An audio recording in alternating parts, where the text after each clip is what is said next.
ओम नमो भगवते वासुदेवाय। जय श्री कृष्णा, श्री शिवाय नमस्तुभ्यम। कैसे हैं आप सभी। आज एकादशी है और कल भी एकादशी हो रही है। दोनों तिथियां सर्वश्रेष्ठ हैं। आप सभी को इन स्थानों पर दीपदान करना नहीं भूलना है। ध्यान रखें, अब अधिक मास के कुछ ही दिन श्रेष्ठ है और उसमें पड़ने वाली सर्वोत्तम एकादशी जो आप सभी को संपूर्ण फलों की प्राप्ति करवाएगी। आप सभी दीपदान तो करते हैं, परंतु कुछ गलतियां विशेष तौर पर एकादशी के दिन कुछ भक्तजन कर ही देते हैं, जिस कारण से दीपदान का परम सुख उन्हें प्राप्त नहीं हो पाता है।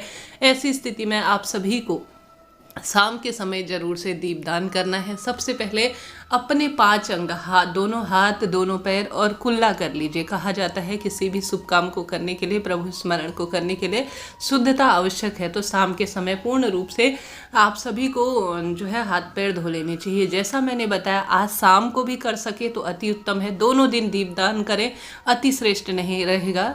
अगर चाहे तो किसी एक ही दिन जब आपको समय मिले, दोनों तिथियों में से एक तिथि पर कर लीजिएगा, सर्वोत्तम है। दोनों तिथियों में एकादशी व्याप्त है। तो ऐसे में आप सभी को प्रभु स्मरण करते हुए चाहे तो श्री शिवाय नमस्तुभ्यम या ओम नमो भगवते वासुदेवाय, इन दोनों सरल मंत्रों का नाम जप करते हुए आपको कार्य करना है। दोनों एक दूसरे के पूरक है। अगर श्री शिवाय नमस्तुभ्यम कहते हैं तो श्री हरि विष्णु प्रसन्न हो जाते हैं। ओम नमो भगवते वासुदेवाय कहते हैं तो आप सभी महादेव को प्रसन्न देखेंगे। ऐसा कहा जाता है, शास्त्रों में वर्णित है कि जो गृहस्थ जन है उन्हें सभी देवी देवताओं को विधि विधान एक समान पूजन करना चाहिए। तो दोनों देवता एक ही है, दोनों का जो है विधि विधान से स्मरण करना चाहिए। फिर शाम के समय, जैसा कि एकादशी तिथि हमारे पितरों को भी समर्पित होती है, अगर कोई भी कार्य आज शाम के लिए करते हैं या पूरे दिन भर में एकादशी के दिन करते हैं तो पितृ भी इसका परम सुख प्राप्त करते हैं। तो आप सभी को कैसे करना है कि कम से कम 5 दीपक बना लीजिए या इससे अधिक बना लीजिए। चाहे तो माटी से बनाए, चाहे तो आप सभी जो है आटे के बने हुए भी ले सकते हैं। माटी के तो होते ही हैं, उन्हें धो लीजिए, साफ स्वच्छ कर लीजिए। पहले से उसमें पड़ा हुआ तेल या बत्ती ना हो, इस बात का ध्यान रखें। आटे के जो है दीपक का निर्माण कर रहे हैं तो वह सर्वोत्तम माने जाते हैं। आटे के दीपक जब जब प्रज्वलित होते हैं दीपदान का फल मिलता है। आटे के दीपक ठंडा हो जाने के बाद चींटियाँ उन्हें ग्रहण कर लेती है या कबूतर या कोई जीव जंतु उन्हें खा लेते हैं तो आपको अन्नदान का भी सुख प्रदान होता है। इसलिए आटे के दीपक सबसे उत्तम बताए जाते हैं। तो कोशिश करें आटे के दीपक बना लें। अधिक भी बना सकते हैं, कम भी बना सकते हैं, परंतु आटा जब मार रहे हो तो ध्यान रखें उसमें नमक इत्यादि न डालें।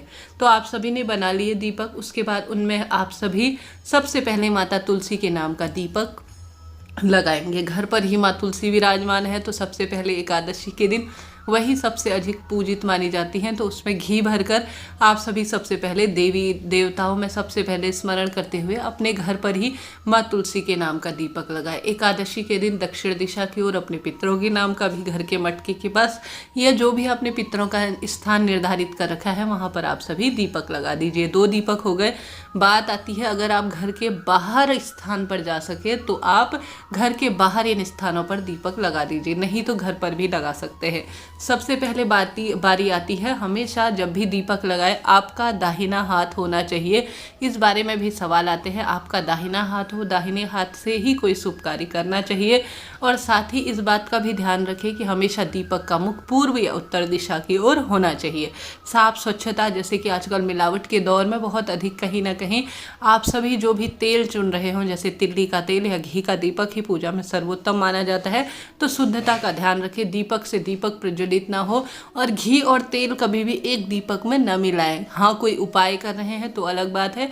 दीपदान के लिए इन गलतियों को करने से बचें। अब सबसे पहले आप सभी 2 दीपक लगा दिए घर में। उसके पश्चात आप सभी पीपल वृक्ष के नीचे दीपक जरूर से लगाए। श्री हरि विष्णु सभी देवी देवता पितरों का वास पीपल वृक्ष में है, यहाँ पर लगाना है। अगर संभव हो तो आंवला वृक्ष और बेलपत्र वृक्ष भी लगा सकते हैं। अति श्रेष्ठ इससे आपको दीपदान का सुख प्राप्त होगा। महादेव के मंदिर में और श्री हरि विष्णु के मंदिर में बस यह स्थान पर्याप्त है दीपदान करने के लिए। संभव हो तो बहता हुआ पानी अर्थात जलाशय इत्यादि में लगा सकते हैं। परंतु गुरुजी हम सभी के बारे में जानते हैं, वह जानते हैं कि मौसम बदल रहा है, शरीर भी साथ नहीं देता, घर परिवार की भी बहुत अधिक जिम्मेदारियां हैं, कहीं ना कहीं कुछ ना कुछ जो है दायित्वों के निर्वाह में हम सभी रह जाते हैं।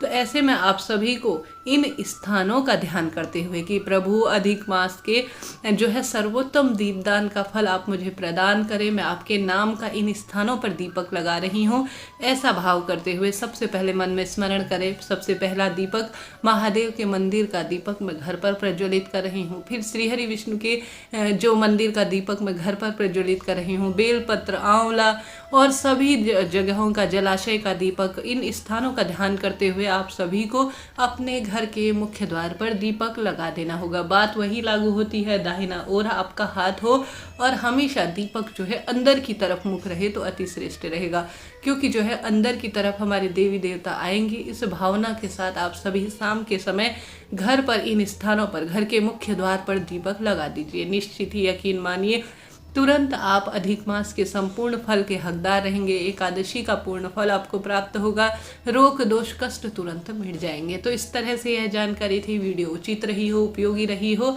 और ऐसे व्यक्तियों के साथ इस वीडियो को शेयर कर दीजिए जिनकी इनको आवश्यकता है। और साथ ही कोई मन में सवाल रह जाए तो पूछिएगा, आपका अपना चैनल है, सभी सवालों के जवाब आप प्राप्त करेंगे।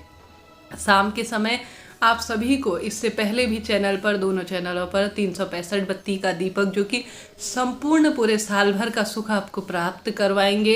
365 बत्ती का दीपक कैसे बनाना है इसकी विधि बताई गई है सरल तरीके से। 108 बत्ती का दीपक बनाने की सही विधि बताई गई है। और साथ ही एकादशी पर किया जाने वाला श्रेष्ठ उपाय तुलसी की लकड़ी का दीपक कैसे बनाना है वह भी चैनल पर आ चुका है। कृपया उन वीडियो को भी जरूर से देखिए और उनमें से सीख कर सरलतम तरीके से दीपदान का सुख प्राप्त कीजिए। श्री शिवाय नमस्तुभ्यम। हर हर महादेव।